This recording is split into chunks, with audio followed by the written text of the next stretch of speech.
ہمیں نہیں معلوم کہ اگلے سال ہماری زندگی میں یہ دن آتے بھی ہیں یا نہیں، ہم اس سے پہلے ہی نہ دنیا سے چلے جائیں. اس لیے بہت ضروری ہے کہ ان 10 دنوں کی پلاننگ کریں کہ ہم نے کیا کیا کرنا ہے. صرف وہ کام کافی نہیں جو ہم ہر روز نیکی کے کام کرتے رہتے ہیں، مثلا جو روٹین میں نوافل پڑھ رہے ہیں یا صدقہ خیرات کر رہے ہیں یا اور نہیں، مزید بھی کرنا ہے. صحابہ ان دنوں میں انتھک محنت کیا کرتے تھے. سعید بن جبیر ذی الحجہ کے 10 دن داخل ہونے کے بعد عبادت میں بہت زیادہ کوشش کرتے تھے، حتیٰ کہ وہ اتنی محنت کرتے کہ لگتا کہ وہ اس کی قدرت نہیں رکھتے، یعنی اپنے آپ کو اتنا تھکا دیتے کہ لگتا کہ بس اب اس سے زیادہ کچھ کر نہیں سکتے، آخری درجے تک. اب نیک اعمال میں سے افضل عمل جو ان دنوں کے لیے پسندیدہ ہے وہ اللہ کا ذکر ہے. نبی صلی اللہ علیہ وسلم نے فرمایا کوئی دن اللہ کے ہاں ان 10 دنوں سے زیادہ عظمت والا نہیں ہے، اور نہ ہی کسی دن کا عمل اللہ تعالیٰ کو ان 10 دنوں کے عمل سے محبوب ہے. یعنی نہ دن ان دنوں سے افضل ہے اور کوئی اور عمل اس سے افضل نہیں.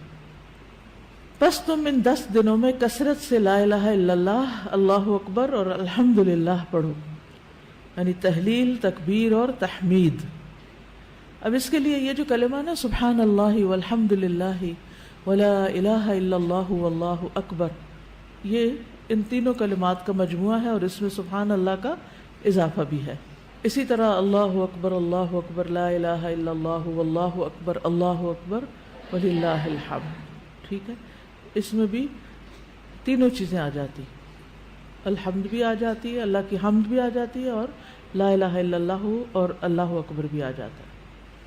صحابہ کرام جو تھے ان میں سے ابن عمر اور ابو ہریرہ رضی اللہ عنہما ان 10 دنوں میں بازار کی طرف نکل جاتے اور دونوں تکبیرات پڑھتے، یعنی مل کے بھی پڑھتے. لوگ ان کی تکبیر سن کر تکبیر کہتے، یعنی یہ پڑھتے تو جو سنتا تو وہ بھی کہنا شروع کر دیتا. تو لوگ ان کی تکبیر سنتے کا کیا مطلب ہے کہ یہ تکبیرات اونچی آواز سے پڑھ رہے ہوتے تھے. آپ دیکھیں گھروں میں اکثر لوگ گنگناتے رہتے ہیں یا کچھ، تو گھروں میں بھی تکبیرات اونچی آواز سے پڑھیے، چلتے پھرتے اونچی آواز سے پڑھیے تاکہ دوسروں کو یاد آ جائے. اونچی آواز سے پڑھنے کا مقصد اصل میں کیا ہے؟ یاد دہانی، کہ دوسرے لوگ بھی پڑھنا شروع کر دیں. پھر اسی طرح محمد بن علی جو تھے، ان صحیح بخاری میں آتا ہے کہ وہ نفل نمازوں کے بعد بھی تکبیر کہتے تھے. یعنی نفل نماز پڑھ کے، جیسے تہجد کے پڑھے یا چاشت اشراق کے پڑھے یا پھر اس کے علاوہ، تو وہ نفل پڑھ کے بھی تکبیر پڑھتے تھے. اسی طرح عورتیں بھی تکبیرات پڑھتی تھی. ابن عمر منا کے ان دنوں میں نمازوں کے بعد بستر پر، راستے میں اور دن کے تمام ہی حصوں میں تکبیر کہتے، یعنی وہ ہر موقع پہ کہتے. انہوں نے صرف نفل کے لیے خاص نہیں کیا تھا، یہ صرف بازار کے لیے نہیں بلکہ بستر پہ بھی کہتے اور راستے میں بھی اور خیمے میں بھی اور ہر جگہ. اور ان میں سے کوئی بھی آپ الفاظ پڑھ سکتے ہیں، اللہ اکبر لا الہ الا اللہ واللہ اکبر وللہ الحمد، اور اللہ اکبر وللہ الحمد، اللہ اکبر. اسی طرح اللہ اکبر کبیرہ، اللہ اکبر و اجل، اللہ اکبر وللہ الحمد. پھر اللہ اکبر کبیرہ، تو اللہ اکبر کبیرہ والحمد للہ کثیرہ وسبحان اللہ بکرۃ واصیلا بھی آپ پڑھ سکتے ہیں. ٹھیک ہے، آخر میں اللہم اغفر لی بھی کہہ سکتے ہیں. دوسرا اہم کام جو ان دنوں میں کرنے کا ہے وہ 9 ذی الحجہ کا روزہ ہے.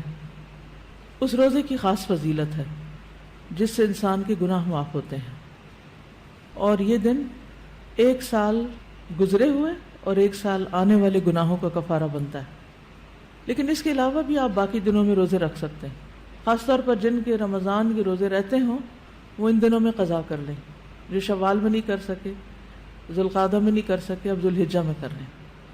اجر کا اجر ہے اور اپنے فرض کی ادائیگی بھی ہو جائے گی.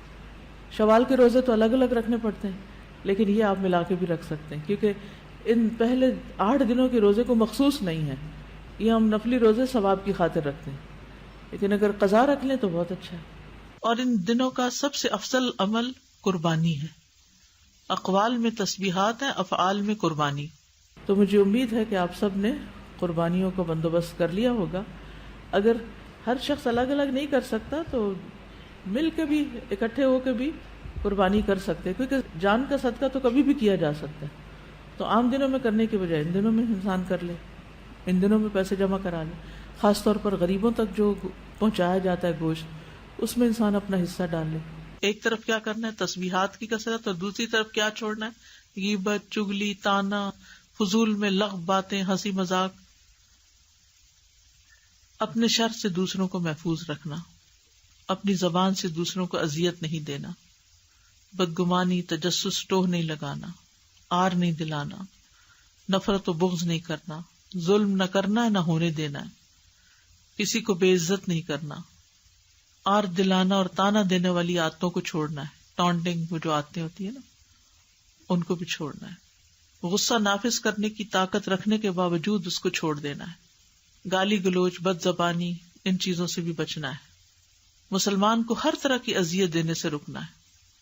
رشتہ داروں کی قطع تعلق ہی نہیں کرنی، ان کو منانا ہے. ظالم رشتہ داروں پر بھی مہربانی کرنی ہے. اپنے شر سے پڑوسیوں کو بچانا ہے. اپنے ایمان کی تجدید کرنی ہے. صبر اور عفو درگزر کرنا ہے. اچھا اخلاق اختیار کرنا ہے. اول وقت پہ نماز پڑھنا ہے. قیام لمبا کرنا ہے.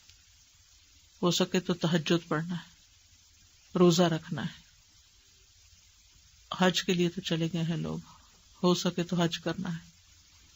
مالی صدقات میں اپنے اہل و عیال کی ضروریات پوری کرنا. ناراض رشتہ دار کو تحفہ دینا. اپنے بہن بھائیوں کی یا اپنے دوستوں کی ضروریات پوری کرنا. پانی پلانا. ایسا صدقہ جو خود کو محتاج نہ کرے کسی کا. ناراض لوگوں کو آپس میں صلح کرانا. کسی کو خوش کرنا، کسی کی پریشانی دور کرنا. پھر اپنے نفس اور خواہش سے جہاد کرنا. لوگوں کو اپنی برائی سے محفوظ رکھنا. اور صدقے خیرات میں کھانے پینے اور دیگر چیزوں کے علاوہ اچھی کتابیں، اچھے پیمفلیٹس اور خصوصاً اس ٹاپک کی اویئرنیس لوگوں میں کریٹ کرنا ہے. قرآن کی تلاوت میں عام روٹین سے زیادہ پڑھنا، اس کو انکریز کرنا ہے. اللہ سبحانہ و تعالی ہمیں عمل کی توفیق عطا فرمائے.